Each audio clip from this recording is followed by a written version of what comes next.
BJP প্রদেশ কার্যালয়ে জনজাতি মোর্চার এক বৈঠকের আয়োজন করা হয় মঙ্গলবার। উক্ত বৈঠকে উপস্থিত ছিলেন বিজেপি প্রদেশ সভাপতি রাজীব ভট্টাচার্য,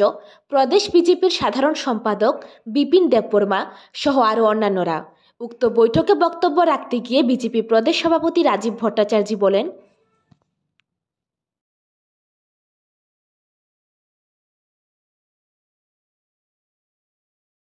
আপনারা জানেন আমাদের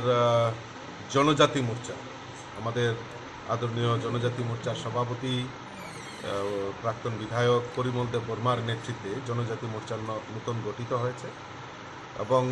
তার যে পরিচয় বৈঠক আজকে এখানে সংগঠিত হচ্ছে এবং আগামী দিন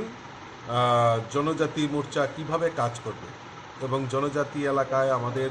সংগঠনকে আরও শ্রীবৃদ্ধি কীভাবে করা যায় সেই লক্ষ্যমাত্রা রেখেই আজকের এই বৈঠক এখানে ডাকা হয়েছে এবং আমাদের ভারতবর্ষের যশস্বী প্রধানমন্ত্রীর নেতৃত্বে সরকার জনজাতি বিকাশের জন্য এবং আমাদের রাজ্যের মাননীয় মুখ্যমন্ত্রী প্রফেসর ডক্টর মানিক সাহাজির নেতৃত্বে এই ডাবল ইঞ্জিনের সরকার জনজাতি বিকাশের জন্য যে কাজগুলি করছে সেই কাজগুলি জনসমক্ষে আমরা কিভাবে পৌঁছাবো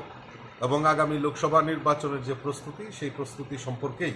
আজকের এখানে বিস্তারিত আলোচনা করা হবে এবং আমরা এক দুদিনের মধ্যেই আমরা নির্ণয় নেব এবং যে এসটি 20টা সিট রয়েছে সেই 20টা সিটে আমাদের ইতিমধ্যেই আমরা একদিনের জন্য 5 দিনের জন্য আমরা বিস্তারক পাঠিয়েছিলাম।